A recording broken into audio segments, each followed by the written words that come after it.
नमस्कार दोस्तों। आज हम लोग जिस सब्जेक्ट के इम्पोर्टेंट टॉपिक्स की बात करने वाले हैं वह है मटेरियल साइंस एंड इंजीनियरिंग। इससे पहले मैं basic mechanical engineering and fluid mechanics के इम्पोर्टेंट टॉपिक समझा चुका हूं। वह वीडियो जरूर देख लें क्योंकि वह सब्जेक्ट ऐसे थे जिसमें न्यूमेरिकल क्वेश्चन पूछे जाने वाले हैं। तो चलते हैं, आज हम लोग मटेरियल साइंस एंड इंजीनियरिंग की इंपॉर्टेंट टॉपिक्स देखते हैं। तो जो इस सब्जेक्ट का पेपर आने वाला है वह पूरा का पूरा थ्योरी होने वाला है। मतलब हमें क्या करना पड़ेंगे, टॉपिक को रटना पड़ेगा। तो कौन कौन से टॉपिक रटना है मैं आगे बताऊंगा। पेपर का पैटर्न बताने की जरूरत नहीं है क्योंकि वही पैटर्न आने वाला है जो आप फर्स्ट एंड सेकेंड सेमेस्टर में पेपर दे चुके हैं। तो उम्मीद है आप समझ गए होंगे। अब सेकेंड जो बात हमें करनी है वह है कि हमें क्वेश्चन कैसे रखना है। तो हमें करना क्या है पेपर की तैयारी में, सबसे पहले आप ये सुन लें कि जो यूनिट है कौन सी, फर्स्ट हो गई, सेकेंड हो गई, थर्ड हो गई या फोर्थ है, और कौन सी है, फिफ्थ है। हमें इन कौन सी पांचों यूनिट में ये देखना है कि हम कौन सी कितनी 3 यूनिट तैयार कर सकते हैं, रट सकते हैं। तो 3 यूनिट आप रट लेंगे तो होगा क्या कि आपको कोई फेल नहीं कर सकता। 100% आप पास भी होंगे और अच्छे नंबर भी आएंगे, मतलब ठीक ठाक नंबर आ जाएंगे। अगर आप फोर्थ यूनिट भी कर रहे हैं, मतलब टोटल 4 यूनिट्स कर रहे हैं, तो आप 110% जो पेपर 70 मार्क्स का होगा वह सॉल्व कर पाएंगे। कितने मार्क्स का, 70 मार्क्स से सॉल्व कर पाएंगे। फिफ्थ के चक्कर में वही स्टूडेंट फंसे या फिर वही स्टूडेंट तैयारी करें। 5वीं यूनिट का मतलब ये नहीं है 5वीं यूनिट नंबर से, मतलब टोटल 5 यूनिट में से अगर हम 5 की 5 यूनिट तैयार करना चाहते हैं कि आपके अंदर इतनी कैपेसिटी। क्योंकि मैंने देखा सब करने के चक्कर में हम जो करना चाहिए वो भूल जाते हैं।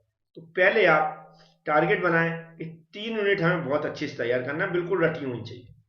फिर चौथी यूनिट पे हमें हाथ डालना है जब हमारी 3 यूनिट कंप्लीट हो जाए। चौथी यूनिट यदि कंप्लीट हो जाती तभी आप 5वीं जाएं, नहीं तो 5वीं छोड़ दें सीधा, और 4 यूनिट अच्छे से कर लें, आपका 70 नंबर का पेपर आ जाएगा। समझ गया हूं कैसे तैयार करना। जैसे कि पहला चैप्टर आपको दिख रहा है, लिखा है क्रिस्टल स्ट्रक्चर। थोड़ा बड़ा चैप्टर है, लेंथी है। सबसे पहले हमें क्रिस्टल स्ट्रक्चर होता क्या, इसकी डेफिनेशन समझ लेना, याद कर लेना। इसमें जो क्वेश्चन पूछे आने, जैसे मान लो पहला क्वेश्चन होगा तो उसमें कितने क्वेश्चन होंगे, ए बी सी करके 2-3 क्वेश्चन हो सकते हैं। कितने, जैसे कि पहला क्वेश्चन होगा तो ए बी सी 3 क्वेश्चन भी आ सकते हैं, या फिर ए बी सी और डी 4 क्वेश्चन भी आ सकते हैं एक एक क्वेश्चन में। तो ये कैसा होने वाला, लेंथ ही होने वाला। तो डेफिनेशन हमें याद करना है। तो सबसे पहले क्रिस्टल स्ट्रक्चर की डेफिनेशन याद कर लें, आप यहाँ पर दिख रहा होगा। फिर हमें यूनिट सेल क्या होती है विथ डायग्राम समझना है, और space lattice. Unit cell and space lattice की हमें विथ डायग्राम समझना है, इसकी डेफिनेशन। 7 बेसिस क्रिस्टल स्ट्रक्चर, इनको नॉर्मली थ्योरी ज्यादा नहीं है इसकी, नॉर्मल क्या होते हैं 7 बेसिस क्रिस्टल स्ट्रक्चर। इसका एक डायग्राम होता है, पूरा चार्ट बना रहता है, उस चार्ट को हमें समझ लेना, और हमें पूरा क्रिस्टल स्ट्रक्चर जो भी उस चार्ट में बनाया गया वो वैसे सब कुछ हमें समझ लेना। तो ये भी समझना है। अब यहाँ जब मेटालिक एलिमेंट्स है इसमें हमें क्या करना है, जो एस सी क्या होता है, एस सी यहाँ पर नहीं दी है, S C simple cubic, BCC, FCC, SCP, इन चारों के हमें क्या क्या समझना है। बहुत अच्छे से इन चारों को समझना है, एससी, बीसीसी, एफसीसी और एससीपी विथ एग्जांपल। सबसे पहले इनके क्रिस्टल स्ट्रक्चर जो बनाते हैं वह बनाना सीखना है। क्या करना, क्रिस्टल स्ट्रक्चर जो बनाते हैं वह बनाना सीखना है, और इनकी डेफिनेशन को समझना है। फिर इसके कोऑर्डिनेशन नंबर क्या होते हैं वह निकालना सीखना है। फिर इसकी एटॉमिक रेडियस कैसे निकालते हैं वह सीखना है। फिर हमें क्या करना है, एटॉमिक पैकिंग फैक्टर, यहां देखा एटॉमिक पैकिंग फैक्टर क्या होता है और कैसे निकालते हैं, इन सब के लिए ये सीखना है।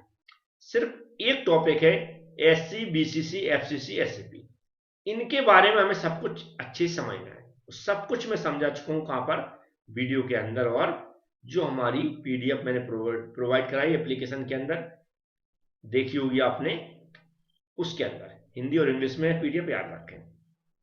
तो इनके बारे में हमें क्या करना है, इनकी डायग्राम बनाना सीखना है, उस पर जो हमारे एटम से कैसे जमाते हैं वह सीख लेना है। कोऑर्डिनेशन नंबर क्या होते हैं इसकी, ठीक है, एटॉमिक रेडियस कैसे निकालते हैं, विथ डेफिनेशन, और जो हमारा एटॉमिक पैकिंग फैक्टर कैसे निकालते हैं एबीसी। अब यहाँ पर एक ऐसा लिख दिया उन्होंने, simple numerical finding the atomic unit cell, कैसे निकालते हैं एटम्स ऑफ यूनिट सेल। तो इसका न्यूमेरिकल कोई ऐसा नहीं है कि बहुत बड़ा, बहुत वैसे न्यूमेरिकल है होंगे अगर बुक वगैरह में, तो मैं इसको सॉल्व करा के वीडियो डाल दूंगा। अभी एग्जाम बहुत दूर है तो आपकी इसकी टेंशन लेना, लेकिन मैंने बताया जो है बीसीसी, एफसीसी, एससीपी की जो भी कंसेप्ट है वो अच्छे समझ लेना, जहां पर मैंने टिक लगा दिया। सबसे पहले इसकी डायग्राम बनाना सीखना, उस पर क्रिस्टल अरेंजमेंट कैसे होते हैं विथ डेफिनेशन में समझा चुका हूँ, बहुत ही सिंपल है। एटॉमिक पैकिंग फैक्टर होगा, एटॉमिक रेडियस हो गया और कोऑर्डिनेशन नंबर होगा, तो ये इसको बड़े आसानी से तैयार हो जाएगा। पूरा इर्द गिर्द ये चैप्टर है, कहाँ एससी, बीसीसी, एफसीसी और एससी पर बेस है। नेक्स्ट है bonds in solid. Bonds in solid में कुछ हमें सॉलिड एकदम रट लेना है, उन पर पूछे जा सकते हैं, जैसे क्या होता है आयोनिक बॉन्ड, कोवेलेंट बॉन्ड और मेटालिक बॉन्ड। ये तीनों बॉन्ड सबसे पहले तो आपको तीनों को विद डेफिनेशन विद डायग्राम समझ लेना है और इनको लिखना आना चाहिए। कितने? 1, 2 और 3। टाइप्स ऑफ सेकेंडरी बॉन्ड है, तो इसमें कोई ज्यादा परेशानी होने वाली बात नहीं है, इसमें मुश्किल है कोई पूछा जाए, और पूछा जाता है तो थोड़ा थोड़ा पढ़ लें इसमें बॉन्ड्स में, लेकिन हमें इंपॉर्टेंट नहीं कह सकते। पढ़ने को आप सब कुछ पढ़ सकते हैं, हाइड्रोजन बॉन्ड्स इसकी मैंने पीडीएफ प्रोवाइड करा दी है, लेकिन इन तीनों को आईएमपी समझ के याद करना है कि आईएमपी और आईएमपी, इसमें से कोई भी एक पूछा जा सकता है, इन तीनों को तो रखना ही है, बकाया इनको भी पढ़ लें, कोई प्रॉब्लम नहीं है। तो ये पहला चैप्टर था, मैंने कोशिश की बताने की कैसे आपको तैयारी करना और क्या क्या तैयार करना। चलते हैं अब सेकंड चैप्टर देखते हैं। तो नेक्स्ट चैप्टर है phase diagram ferrous metals and it's alloy. बहुत बड़ा चैप्टर यहाँ पर लिखा दिख रहा होगा, इतना सारी थ्योरी दिख रही होगी, ऐसा लगता है इस सिलेबस को भी याद नहीं कर पाएंगे, लेकिन ऐसा नहीं है, आपको मैं बताऊंगा बहुत इजी लगेगा।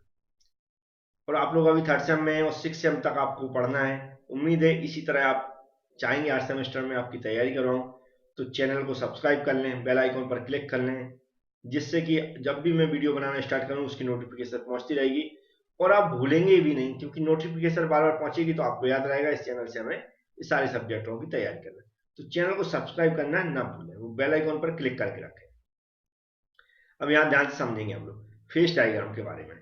तो फेस डायग्राम में कुछ दो तरह से आता है। पहले तो ये लिखा आयरन, ये यहाँ पर देखें तो टिक लगा रहा है, मोस्ट इंपॉर्टेंट है आयरन कार्बन बाइनरी डायग्राम, ये क्या हो गया मोस्ट इंपॉर्टेंट, या सीधा आएगा आयरन कार्बन डायग्राम समझाइए। तो इसका पूरा डायग्राम बनाना पड़ता है और उसको समझाना पड़ता है। क्या आयरन कार्बन डायग्राम के नाम से कोई भी क्वेश्चन आता है तो आप क्या करें, उसको समझ लें, बना लें, बहुत कैसा होता है मोस्ट इंपॉर्टेंट, मोस्ट आईएमपी, ठीक है, आयरन कार्बन डायग्राम। ये तो आपको तैयार करना ही, अब कुछ भी पूछा जा सकता है, ऐसे में होता है।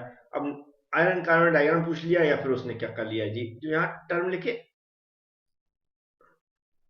आइसोमॉर्फस यूटेक्टिक यूटेक्टिटोइड सिस्टम, ये क्या है, इसकी रिएक्शन रहती है, कुछ कुछ रिएक्शन रहती हैं, उसकी डेफिनेशन रहती है, डेफिनेशन विथ रिएक्शन। ऐसा क्यों करना है, सब कुछ क्यों तैयार करना, क्योंकि एबीसी करके क्वेश्चन पूछे आना, थोड़ा थोड़ा पूछे आना, लेकिन ये जो आयरन कार्बन डायग्राम वाला क्वेश्चन है ये अच्छी नंबर का पूछा जाएगा, जितना मैक्सिमम मार्क्स होंगे उसमें उतने का पूछा जाएगा, बकाये 2-3 नंबर जो भी क्वेश्चन होंगे बकाये डेफिनेशन पूछी जा सकती। तो आप समझ गए होंगे पहला जो फेस डायग्राम से रिलेटेड हमें क्या तैयार करना, ये जो टर्म यहाँ पर लिखे हैं और आयरन कार्बन डायग्राम आपसे तैयार हो जाएगा। अब हमें आगे क्या करना है ध्यान से सुने, ये लिखा पिग आयरन है, इतना देखें बस, पिग आयरन देख लिया होगा आपने, स्टील देख लिया होगा, स्टील देख लिया होगा, ऐसे में मार्क कर दो पहले। कास्ट आयरन, कास्ट आयरन के बाद हो गया रॉट आयरन, रॉट आयरन के बाद क्या है, इतना भी सफिशिएंट है मुझे ऐसा लगता है। अब जो मैंने हाईलाइट किया, क्या हाईलाइट किया यहाँ पर, तो पिग आयरन हो गया, और हमारा क्या होगा कास्ट आयरन हो गया, और हमारा रॉट आयरन हो गया। अब यहाँ पर ये देख के इसके अंदर क्या क्या लिखा है इसमें ना घबराए, ये जो टॉपिक मैंने हाईलाइट कर लिए इन पर मैंने पीडीएफ प्रोवाइड किए और वीडियो भी बनाए कई, जितना मैंने समझाया सिर्फ उतना आप रट लें, उसको याद कर लें, चाहे वो इसकी डेफिनेशन हो, पिग आयरन क्या होता है, इसका कंपोजिशन हो, या फिर इसकी यूजेज हो, जो एप्लीकेशन बोलते हैं उनको, तो ये सब जो जितना मैंने समझा वैसे ही आप याद कर लें, जो मैंने हाईलाइट कर लिया, चाहे पिग आयरन हो, कास्ट आयरन हो, वो स्टील हो, इधर स्टील लिखा स्टील हो, और रॉट आयरन, ये जो जो लिखा उस पर उसको देखना ही बंद कर दें आप, जैसा मैंने हाईलाइट कर लिया उसको नोट कर लें, इनकी विशेषताओं पर जो भी मैंने समझाया वैसा समझ लें। आगे आप देखेंगे जो बहुत सारा यहाँ पर लिखा हुआ है, एलाओ स्टील है, पर्पज एलाओ स्टील है, सिलिकॉन है, हाई। अब यहाँ पर जो एस एस है ये देखा, हाई हाई स्पीड स्टील हो गया यहाँ पर, है ना। और जो स्टेनलेस स्टील है, ये छोटे छोटे टर्म है स्टील के बारे में डिफाइन करने के लिए आ सकते हैं। क्या डिफाइन, मैग्नेटिक स्टील में इतना नहीं पहुंचेगा, फिर भी हमें लगता है जो मैंने पहले ही टेक लगाया उस पर आ जाएगा। तो आप तो कुछ नहीं करें, जितना मैंने एप्लीकेशन में दिया है उतने तैयार कर लें, और जैसे मैंने दिया सिर्फ वैसे ही पढ़ लें। थ्योरी एग्जाम है, एक बार अच्छे से पढ़ना समझना है, लेकिन कुछ इसमें जो कंपोजिशन है वो याद भी करना पड़ेगा, तो याद भी कर लें। मैं आपको बता देता हूँ कि जिन लोगों के पास एप्लीकेशन नहीं है उनको कैसे डाउनलोड करना है, कैसे। अगर कोई प्रॉब्लम आती है कभी भी एप्लीकेशन, बहुत सारे स्टूडेंट ऑलरेडी उसको सब्सक्रिप्शन ले सकें। 9229 हमारा नंबर है, 9229667775। इस नंबर पे व्हाट्सएप कर सकते हैं कोई प्रॉब्लम आती है। अब हम चलेंगे, ये देखते हैं कि एप्लीकेशन से कैसे हमें नोट्स प्राप्त करना है और वीडियो लेक्चर कैसे मिलेंगे। तो आपको कुछ नहीं करना है, जो वीडियो आप देख रहे हैं, जो वीडियो आप देख रहे हैं उसको थोड़ा नीचे जाएंगे तो ऐसा डिस्क्रिप्शन बॉक्स बोलते हैं, उसमें आपको ऐसा मोर लिखा दिख जाएगा, जो यहाँ पर देखा मोर। इस मोर पे आपको अपने मोबाइल में उंगली से टच कर देना है। जैसे ही टच करेंगे तो पूरा नीचे की ओर ओपन हो जाएगा। वहां पर आप देखेंगे जो सब्जेक्ट का भी इंपॉर्टेंट क्वेश्चन बताता हूं उसकी पीडीएफ के लिए स्टार्टिंग में मैंने एक वीडियो बना के डाल दिया। फिर यदि आप थर्ड सेम के सभी सब्जेक्टों की पीडीएफ चाहते हैं तो यहाँ पर लिखा होगा थर्ड सेम डिप्लोमा के ऑल सब्जेक्ट के पीडीएफ नोट्स यहाँ पर है। इस वीडियो को देखेंगे, इस वीडियो में जो मैंने बताया है वैसी प्रोसेस कंप्लीट कर लेंगे आप तो पीडीएफ नोट्स बड़े आसानी से परचेज कर पाएंगे। और अब इसके वीडियो लेक्चर यूट्यूब पे जो फ्री रहते हैं वो मैं बता देता हूँ। और नीचे आएंगे तो देखा लिखा होगा बेसिक मैकेनिकल इंजीनियरिंग प्लेलिस्ट, मतलब बीएमई की पूरी प्लेलिस्ट, मतलब सभी वीडियो यहाँ पर मिल जाएंगे इस पर क्लिक करके। ऐसे एफएम के मिल जाएंगे, मटेरियल साइंस के मिल जाएंगे, मैन्युफैक्चरिंग इंजीनियर, थर्मल इंजीनियर, इन सब की वीडियो प्राप्त करने के लिए यहाँ पर यार लिंक दी गई, यहाँ पर आप देख रहे हैं ये लिंक दी गई। इन लिंकों पर क्लिक करेंगे तो वीडियो पर डायरेक्ट पहुंच जाएंगे, तो आप समझ गए होंगे। तो नेक्स्ट है नॉन फेरस मेटल एलॉय वाला सब्जेक्ट। अब नॉन फेरस वाले मेटल्स क्या होते हैं ये तो हमें सीख ही लेना, सबसे पहले डेफिनेशन उसकी समझ लेना कि नॉन फेरस एलॉय क्या होता है। अब यहाँ पर लिखा तो हमें सीधा टॉपिक पे एल्युमिनियम, मतलब एल्युमिनियम के बारे में हमें उसकी प्रॉपर्टीज, उसका कंपोजिशन, उसकी यूजेज समझना है। कॉपर हो गया, टिन हो गया, लीड हो गई, है ना। जिंक मैग्नीशियम हो सकता ना पूछा जाए, लेकिन इतना तो कर लेना, निकल है। फिर हो गया कॉपर एलॉय, ब्रास पर भी पूछा जा सकता है। इसके अलावा एल्युमिनियम एलॉय में हो सकता है, इसको मिस कर दिया है, निकिल, हाँ निकिल पर भी पूछा जा सकता है। अब यहाँ पर और भी नीचे आप देख सकते हैं जो बेयरिंग एलॉय लिखा है, बेयरिंग एलॉय, इस पर भी पहले क्वेश्चन पूछा जाता था। ठीक है, तो ये जो मैंने टिक किए इतने याद कर लें आप, और आपको लगता है सब याद कर सकते तो पीडीएफ में दिए गए, आप एक बार पढ़ लें, क्योंकि थ्योरी है, इसमें ज़्यादा दिमाग नहीं लगाना। हिंदी इंग्लिश में दिया है, हिंदी में समझ में आता तो हिंदी में पढ़ लें, इंग्लिश में समझ में आता तो इंग्लिश पढ़ लें। नॉर्मल डेफिनेशन है, प्रॉपर्टीज है, यूजेज है, कंपोजिशन है, तो इसमें ज़्यादा नहीं कह सकते फोर्स लगा के हम, लेकिन इतना बता दिया जितना मैं टिक करता हूँ उतना तो आपको रट लेना, बकाया सब पढ़ सकते हैं, इसमें कोई प्रॉब्लम नहीं, क्योंकि वैसे भी मैंने बताया तीन यूनिट तो आपको कंप्लीट कर ही लेना। और जो सारे नोट्स की कीमत कई लोग पूछ रहे थे तो हम बता दें, इस सभी सब्जेक्टों की नोट्स की जो कीमत हुआ 399, और एक सब्जेक्ट की कितनी है 99 रुपए। तो इस तरह 100 रुपए का डिस्काउंट करके पांचों सब्जेक्ट कितने में है 399 रुपए में। अब कई बच्चे कहते हैं सर आप इतना बहुत महंगा है, तो मैं आपको बता दूं ये महंगा नहीं है। ये जो कीमत है 5 सब्जेक्ट की है, और जो आप एक सब्जेक्ट धोखे से कहीं किसी का बैक लग जाता है तो मेरे पास फोन आते बच्चों के, तो उसकी फीस कितनी है 350 रुपए, एक सब्जेक्ट बैक होने के। नुकसान देखिए, जब बैक होता है तो फिर हमें दोबारा पढ़ना पड़ता है, और क्या करना पड़ता है उसके साथ मुझे 6 से 7 महीने बर्बाद होते हैं हमारे। और अगर ये परचेज कर लिया तो आपके पास मटेरियल नहीं है, तो एक तो ये आपको पढ़ने को कुछ मटेरियल मिलेगा, वो पढ़ने से क्या होता हो सकता है कुछ याद हो जाए, तो लिख कर भी आ सकते हैं आप, तो पास होने के चांस ज्यादा बढ़ जाते हैं।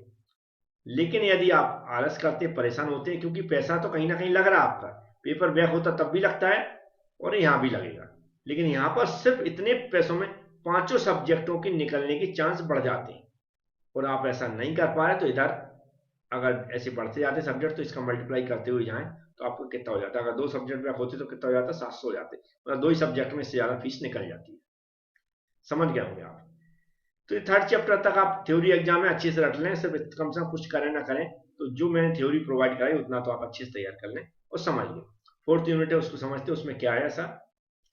तो यह भी एक इंपॉर्टेंट चैप्टर है, वो बड़ा ही इंटरेस्टिंग चैप्टर है क्योंकि यहाँ लगा टेस्टिंग ऑफ मटेरियल्स। इसमें कौन कौन से क्वेश्चन बन सकते हैं मैं बताता हूँ, लेकिन आप लोग वीडियो को लाइक करने में बड़ा आलस करते हैं। वीडियो को लाइक कर दें, कोई प्रॉब्लम नहीं है। वीडियो लाइक करने से सिर्फ क्या होती है, वीडियो की लाइक करने से और लोगों के पास को ये पता चल जाता है कि चलो वीडियो अच्छा है, कुछ काम का है। इसके अलावा कुछ नहीं होता, इसलिए वीडियो को लाइक करने में आलस ना करें। तो सबसे पहले जो भी यहाँ पर लिखा हुआ आप पढ़ते रहते हैं, वैसे ही आपके पास सिलेबस रखा है। हमें सीधा पहुंचना कहाँ पर, जो यहाँ पर लिखा इंड्योरेंस लिमिट। ये इंड्योरेंस लिमिट क्या होती है इसको आप अच्छे से समझ लें, क्या समझ लें। फिर हमें क्या तैयार करना है, क्रीप कर्व, यहाँ लिखा क्रीप कर्व, इसको अच्छे से समझ लें। क्रीप कर्व को है ना, क्या समझा, पहला इंड्योरेंस लिमिट, फिर क्रीप कर्व। अब इसके बाद आती है बहुत सारे टेस्ट, उन सभी टेस्टों को हमें अच्छे से समझना पड़ता है। जैसे लिखा है व्रिनेल हार्डनेस टेस्ट, कौन सा, Brinell hardness test, Rockwell hardness test. इन दोनों को आपको बड़े अच्छे से याद करना है। कौन सी, व्रिनेल और रॉकवेल हार्डनेस टेस्ट। अच्छे से याद करेंगे तो इन पर क्वेश्चन पूछा जा सकता है। इसके अलावा यहाँ पर बहुत सारा लिखा है, उससे ज्यादा कोई परेशान हो, क्रीप टेस्ट होगा, फटीग टेस्ट होगा, कम से कम हमें 2 तो ब्रिनेल और रॉकवेल हार्डनेस टेस्ट एकदम अच्छे से रट लेना है। इसके बाद फिर आगे बढ़ेंगे आप। क्रीप टेस्ट हो गया, नॉन डिस्ट्रक्टिव टेस्ट हो गया, magnetic particle inspection, liquid penetration, ultrasonic inspection और रेडियोग्राफी। अल्ट्रासोनिक इंस्पेक्शन और रेडियोग्राफी, इन दोनों को भी आपको बहुत अच्छे से तैयार कर लेना। तो 4 टाइप के टेस्ट होगा, Brinell Rockwell hardness test, ultrasonic inspection और रेडियोग्राफी। अब इसके अलावा कौन से क्वेश्चन तैयार करना मैं बता देता हूँ। बकाया आपने जो हमारी मटेरियल की प्रॉपर्टीज होती हैं या मैकेनिकल प्रॉपर्टीज होती हैं वो आपने समझी होंगी। तो वहां पर क्रीप को डिफाइन बड़े आसानी से कर पाएंगे। क्रीप क्या होती है, यहाँ पर आपको फटीग लिखा दिख रहा होगा, ये लिखा हुआ फटीग है ना, ये लिखा।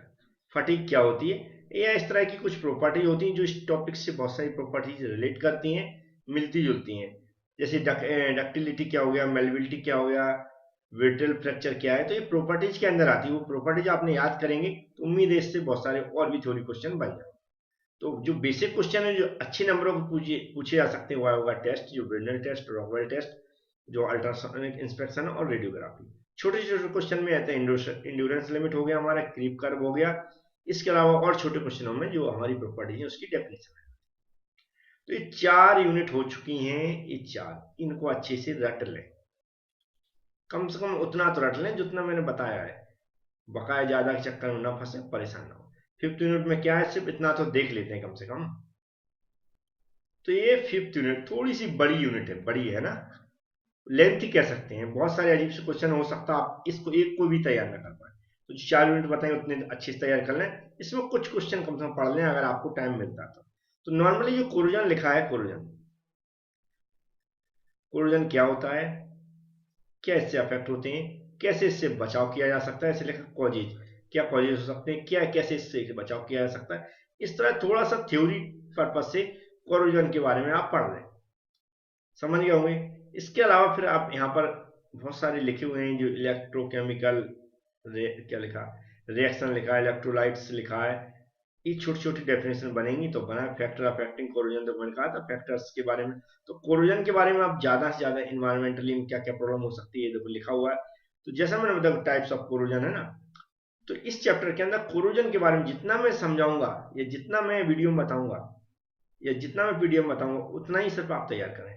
परेशान ना हो मेरे कहने का मतलब, सिलेबस देख के वो घबराए नहीं कि अरे ये भी आ सकता है, ये भी आ सकता है, अब मैं क्या करूंगा, है ना। और भी आप जा सकते हैं इसमें, ये देखो पीवीडी क्या लिखा हुआ है ना, सीवीडी, ये क्या होते हैं, इनको थोड़ा सा समझ लें, पढ़ लें, है ना। और भी ऐसे कोटिंग्स क्या होती है, ऐसे बहुत सारे टॉपिक हो जाते हैं फिर तो। लेकिन हमने जो बताया कम से कम थोड़ा सा आप कोरोजन के बारे में अच्छे से पढ़ के जाएं। और भी आपको लगता है तो पढ़ सकते हैं, लेकिन नहीं तो मैं इस चैप्टर को थोड़ा सा ज्यादा एक्सप्लेन नहीं कर रहा हूँ, क्योंकि मुझे लगता है फिर आप हमें लगता है इस चैप्टर को ही अकेला याद नहीं कर पाएंगे, इसलिए आप ज़्यादा चक्कर में ना फंसे। 4 यूनिट सॉलिड और बकाया इसमें थोड़ा बहुत आपको लगता है कोरोजन वगैरह के बारे में पढ़ना चाहते हैं, पढ़ना है। थैंक यू फ्रेंड्स, जो मैंने बोला वो जरूर आप मानेंगे, वैसे ही फॉलो करेंगे, एग्जाम की तैयारी अच्छे से हो जाएगी।